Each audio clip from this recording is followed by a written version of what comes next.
మీరు నన్ను అర్జున్ బాబుని కలపడం కోసం కావాలనే ఇలా చేస్తున్నారు. చూడు కావేరి, సైన్సులో మిషన్లని నమ్ముకుంటాం. అవి చెప్పేవి నిజం అవ్వచ్చు, అబద్ధం అవ్వచ్చు. కాని నాటు వైద్యం మనుషుల తెలివితేటల్ని నమ్ముతుంది. పట్నంలో ఎంతో కష్టమైన డెలివరీ కేసుల్ని కూడా ఇక్కడి మంత్రసానులు చాలా ఈజీగా చేస్తారు. పెద్ద పెద్ద హాస్పిటల్స్లో కూడా నయం చేయలేని వ్యాధుల్ని వీళ్లు మూలికలతో నయం చేస్తారు. అదంతా కరెక్టే అమ్మమ్మా, కానీ అక్కిప్పుడు మారింది. ఇదివరకట్లా కుట్రలు కుతంత్రాలు చేయడం లేదు. నువ్వు మంచిదానివి కావేరి. నీకందరూ మంచి వాళ్లలా కనిపిస్తారు, కాని అదొక మాయలాడి. ఆస్తి కోసం ఎలాంటి అన్యాయాలైనా చేస్తుంది. కాకమ్మా, తను మారకపోతే ఆ రోజు దేశం విడిచి వెళ్ళిపోవాలనుకోదు. అయ్యో, అలాగే మహిళా మండలి వాళ్లను రెచ్చగొట్టి అక్కడే తాళి కట్టించుకునేది. ఇప్పుడు ఇక్కడికి కూడా తను రాను అంటే అత్తయ్య బలవంతంగా తీసుకొచ్చారు. అవునా కాదా? అయ్యో కావేరి, అదంతా పెద్ద నటన. ఆ రోజు ఇన్కమ్ ట్యాక్స్ వాళ్ళని కూడా తనే పిలిపించుంటుంది.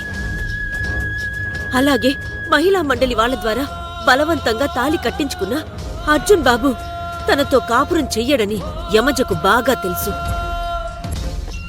అందుకే అలా డ్రామాలాడింది. కాకమ్మా, ఒక మనిషి మనకి నచ్చకపోతే తనేం చేసినా మనకి నచ్చదు. నీకు అక్క మీద ద్వేషం ఉంది, అందుకే తను చేసేవన్నీ నీకు తప్పుగానే కనిపిస్తున్నాయి. అది కాదు కావేరి. చూడమ్మా, నేనెలాంటి వైద్యురాలనో నీకూ తెలుసు. గత 40 ఏళ్లుగా నేను ఇదే వృత్తిలో ఉన్నాను. నీ ప్రాణాన్ని, అర్జున్ బాబు ప్రాణాన్ని కూడా నేనే కాపాడానుగా. మర్చిపోయావా అమ్మా? నువ్వు నమ్మినా నమ్మకపోయినా ఆ యమజ గర్భవతి కాదమ్మా.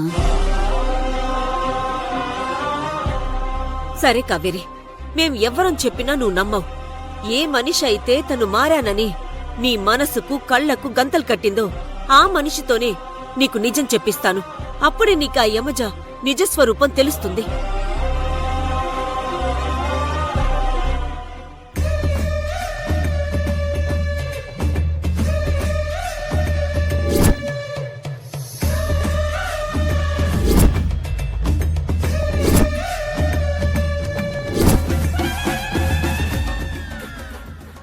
యమజా,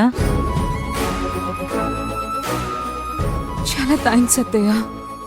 మీరు నా కోసం అమ్మమ్మతో గొడవ పడ్డారు.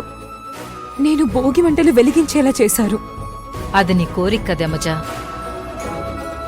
కోడలు అడిగిందాన్ని ఏ అత్తయినా కాదంటుందో చెప్పు. సారీ అత్తయ్య, నీ మంచితనాన్ని అర్థం చేసుకోకుండా ఇంతకాలం నిన్ను చాలా బాధ పెట్టాను. అయ్యో అత్తయ్య, నువ్వు కంప్లీట్గా నా బుట్టలో పడిపోయావు. యమజా, ఏంటిది చిన్నపిల్లలా? నీకు నేనున్నానని చెప్పాను కదా, ధైర్యంగా ఉండు. థ్యాంక్స్ అత్తయ్య. నన్నెవరూ అర్థం చేసుకోకపోయినా మీరు అర్థం చేసుకున్నారు. నాకు చాలు. నువ్వు అత్తయ్య మాటలేం పట్టించుకోకు. ఆవిడ నిన్ను తిట్టడం నాకు కూడా బాధగానే అనిపించింది. కాని పెద్దావిడ కదా, ఆవిడ భయాలు బెంగలు ఆవిడకుంటాయి. పర్వాలేదు అత్తయ్య. అమ్మమ్మ నన్ను నమ్మడానికి టైం పడుతుంది. అంతవరకు వెయిట్ చేస్తాను.